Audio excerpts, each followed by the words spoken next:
रं रं रं रक्तवर्णं दिनकरवदनं तीक्ष्णदंष्ट्राकराळं रं रं रं रम्यतेजं गिरिचलनकरं कीर्तिपञ्चादिवक्त्रं रं रं रं राजयोगं सकलशुभनिधिं सप्तभेतालभेद्यं रं रं रं राक्षसान्तं सकलदिशयशं रामदूतं नमामि।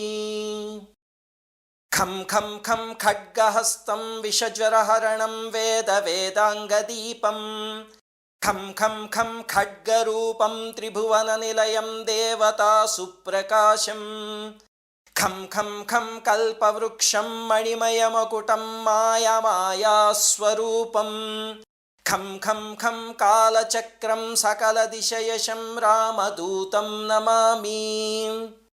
इं इं इं इन्द्रवन्द्यं जलनिधिकलनं सौम्यसाम्राज्यलाभम् इं इं इं सिद्धियोगं नतजनसदयम् आर्यपूज्यार्चिताङ्गम् इं इं इं सिंहनादम् अमृतकरतलम् आदि अञ्चप्रकाशम् इं इं इं चित्स्वरूपं सकलदिशयशं रामदूतं नमामि।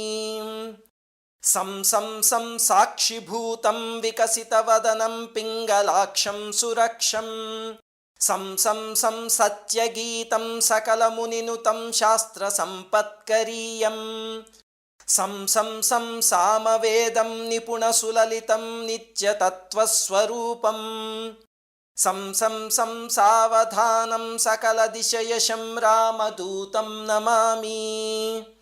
हं हं हं हंसरूपं स्फुटविकटमुखं सूक्ष्मसूक्ष्मावतारम् हं हं हं अन्तरात्मं रविशशिनयनं रम्यगम्भीरभीमम् हं हं हं अट्टहासं सुरवरनिलयं ऊर्ध्वरोमं कराळम् हं हं हं हंसहंसं सकलदिशयशं रामदूतं नमामि।